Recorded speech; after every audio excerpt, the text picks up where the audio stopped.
भारतीय इतिहास ने एक से एक वीर योद्धा और शासक दिए हैं जिन्होंने इन इतिहास में अपना लोहा मनवाया है।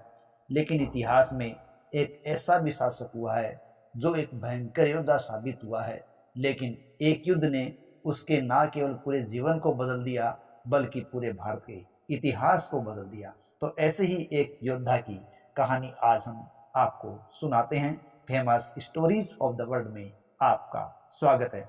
तो हम जिस राजा की बात कर रहे हैं वो राजा है चक्रवर्ती सम्राट अशोक, जो कि मौर्य वंश का एक शासक हुआ है, जिसके बारे में सब जानते हैं। अशोक, जिसके जीवन का एक युद्ध हुआ था, कलिंग का युद्ध। उस कलिंग के युद्ध ने उसके पूरे जीवन को बदल दिया और उसके द्वारा बना गया सारनाथ का अशोक स्तंभ है, वो भारत का एक राष्ट्रीय चिन्ह के रूप में आज भी स्वीकार किया जा रहा है। अशोक को भारतीय इतिहास में एक महान राजा होने का गौरव प्राप्त है, और हो भी क्यों ना हो, वो इसके लायक भी थे। धन धान्य की कोई कमी नहीं थी, लेकिन फिर भी उन्होंने अपना जो राजकाज का मार्ग चुना था वो अपनी प्रजा के कल्याण का मार्ग चुना था। करुणा, दया, प्रेम, ये सब उनमें कूट कूट कर भरे हुए थे और हर संभव प्रयास वो प्रजा के कल्याण के लिए करते थे। अशोक का साम्राज्य एक विशाल साम्राज्य था जो लगभग एक संपूर्ण भारत के अंदर फैला हुआ था। उन्होंने लगभग 269 ईसा पूर्व से लेकर 232 ईसा पूर्व तक शासन किया था, ऐसा इतिहासकारों का मत है। भारतीय इतिहास के अंदर जब भी मौर्य शासकों का नाम आता है तो उसमें सम्राट अशोक का नाम सबसे पहले आता है। उनका साम्राज्य जो उनके पूर्वजों से उसे मिला था उसको उन्होंने अक्षुण्ण बनाए रखा और साथ ही साथ उसे और भी बड़े पैमाने पर फैला दिया था। कहते हैं उनका साम्राज्य था वो असम के क्षेत्रों से लेकर ईरान के क्षेत्रों तक फैला हुआ था, यानी मौर्य वंश की पताका एक बहुत दूरी तक फैली हुई थी। इस प्रकार ये महान शासक था अशोक। भारत में हुए शासकों के अंदर सम्राट अशोक का नाम अलग ही तरह का दिखाई देता है। अशोक ने शासक बनते ही पूर्व से पश्चिम दिशा की ओर अपना साम्राज्य फैलाने का प्रयास शुरू कर दिया था। यह बताया जाता है कि उसके शासनकाल के 8 वर्ष के भीतर भीतर ही उसका राज्य बहुत बड़ी सीमाओं को पार कर गया था और वे सीमाएं अब ईरान को छूने लगी थी। और भारतीय इतिहास के अंदर अशोक ऐसा शासक हुआ है जिसे चक्रवर्ती सम्राट कहा जाता है। चक्रवर्ती की उपाधि संभवतः भारतीय इतिहास में केवल अशोक को प्राप्त हुई है, और ये उपाधि उसे अपने आप में एक बड़ा वैभवशाली, शक्तिशाली योद्धा और एक वीर शासक साबित करने में सक्षम रही है। अशोक के साम्राज्य के अंदर संपूर्ण भारत या यूं कहे अखंड भारत की स्थिति थी, लेकिन इस स्थिति के अंदर एक ऐसा क्षेत्र था जो अभी भी मौर्य वंश के अधीन कभी नहीं हुआ था, और वो क्षेत्र था कलिंग। ध्यान रहे, जो कलिंग है वो वर्तमान का ओडिशा है, जो हाथियों के लिए प्रसिद्ध था। हालांकि अनेक इतिहासकारों द्वारा वहाँ के शासक के बारे में जानकारी का अभाव है, लेकिन फिर भी वर्तमान में उसका नाम कलिंग के राजा के रूप में नंदराज का नाम लिया जाता है। तो वहाँ के नंदराज नामक शासक पर उन्होंने आक्रमण किया, और ये आक्रमण अशोक के जीवन का सबसे विध्वंसकारी या यूं कहें सबसे भयंकर आक्रमण था। इस आक्रमण का उद्देश्य यह था कि अब तक यहाँ के कोई भी ऐसे क्षेत्र नहीं थे जो मौर्य क्षेत्र के प्रभाव में नहीं थे। तो अब अशोक एक ऐसे क्षेत्र को अपने सामने बर्दाश्त नहीं कर सकता था जो अभी भी मौर्य क्षेत्र से बाहर हो, तो उसे भी अखंड भारत का हिस्सा बनाने के लिए उस पर आक्रमण किया गया था। इतिहासकारों के अनुसार संभवतः कलिंग का यह युद्ध 261 ईसा पूर्व के लगभग लड़ा गया था, और दोनों तरफ से यह इतना विनाशकारी युद्ध था कि कोई किसी को पता नहीं चल रहा था कौन किसको मार रहा है। लेकिन उस युद्ध के अंदर केवल तलवारें चल रही थी और लोग गिर गिर कर कट कट कर पड़ रहे थे, और चारों तरफ ऐसा विध्वंसकारी नजारा दिखाई दे रहा था। और काफी जद्दोजहद के बाद अशोक ने ये कलिंग का युद्ध जीत लिया था। इस प्रकार सम्राट अशोक मौर्य वंश का एकमात्र ऐसा शासक था जिसने कलिंग को भी मौर्य साम्राज्य के भीतर लाकर खड़ा कर दिया था।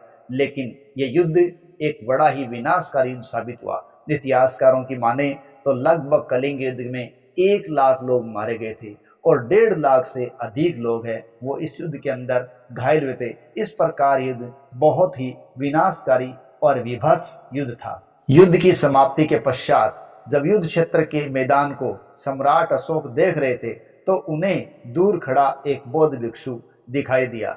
वो बौद्ध भिक्षु भी उनकी तरफ देख रहा था। दोनों के भाव अलग अलग थे, लेकिन कुछ सोचकर सम्राट अशोक उस बौद्ध भिक्षु के पास गए और उस मैदान का एक दृश्य था जहां चारों तरफ घायल और लाशें ही लाशें विद्यमान थी। बौद्ध भिक्षु ने सम्राट अशोक से कहा, आप एक बहुत बड़े योद्धा हैं, बहुत बड़े राजा हैं, आपने बड़े बड़े सम्राटों को, अनेक राज्यों को अपने सामने नतमस्तक किया है, झुकाया है, लेकिन क्या आप में इतनी योग्यता है कि आप किसी एक प्राणी के अंदर या इस अबोध व्यक्ति के अंदर कोई जान डाल सकते हैं? कहा जाता है कि उस बौद्ध भिक्षु ने वहां से युद्ध भूमि से एक अबोध छोटे से बालक का शव उठाया और उसे सम्राट अशोक के सामने कर दिया। क्या आप इसमें जान डाल सकते हैं? सम्राट अशोक को कोई उत्तर नहीं सूझ रहा था। खामोश सम्राट अशोक काफी देर तक चुप खड़े रहे और उस बौद्ध भिक्षु को देखते रहे।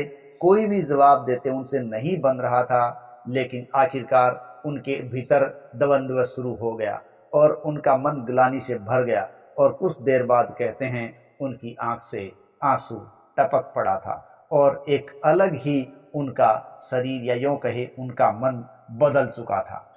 कहा जाता है उसी युद्ध के मैदान के अंदर अशोक ने एक ऐसा फैसला लिया जिसने सारे मौर्य साम्राज्य की दशा ही नहीं बल्कि पूरे भारत के इतिहास को बदल कर रख दिया। उन्होंने उसी क्षण ये प्रण ले लिया कि वो भविष्य में इस प्रकार का कोई नरसंहार या युद्ध नहीं लड़ेंगे और वो प्रजा के कल्याण और धर्म मार्ग का अनुसरण करेंगे। और ऐसा करके सम्राट अशोक एक ऐसे प्रजावत्सकारी कल्याणकारी शासक के रूप में दर्ज हो गए जो कि एक अपने आप में पूरे इतिहास में एक अतुलनीय नाम है, योगदान है। इस युद्ध के बाद उन्होंने अपना जीवन एक बौद्ध भिक्षु की तरह ही बिताया और बौद्ध धर्म को, धम्म के उपदेशों को सारी जंजार तक, पूरी दुनिया तक पहुंचाने के लिए अपनी जिंदगी लगा रखी थी और अपने आप को पूरा प्रजा के कल्याण के लिए झोंक रखा था। उन्होंने युद्ध से पूरी तरीके से नाता तोड़ लिया था। उन्हीं के नक्शे कदम पर चलते हुए उनके पुत्र महेंद्र और उनकी पुत्री संधिमित्रा ने भी बौद्ध धर्म के प्रचार प्रसार के लिए विदेशों की यात्रा की थी। अपनी शांति प्रिय और अहिंसाकारी नीतियों के आधार पर सम्राट अशोक ने पूरी दुनिया में शांति और अहिंसा का संदेश पहुंचाया था, जो जन जन तक पहुंचा था। लगभग 232 ईसा पूर्व में इन्हीं परिस्थितियों के अंदर धर्म के काम करते हुए, प्रजा के कल्याण के काम करते हुए इस महान चक्रवर्ती सम्राट की मृत्यु हो गई थी।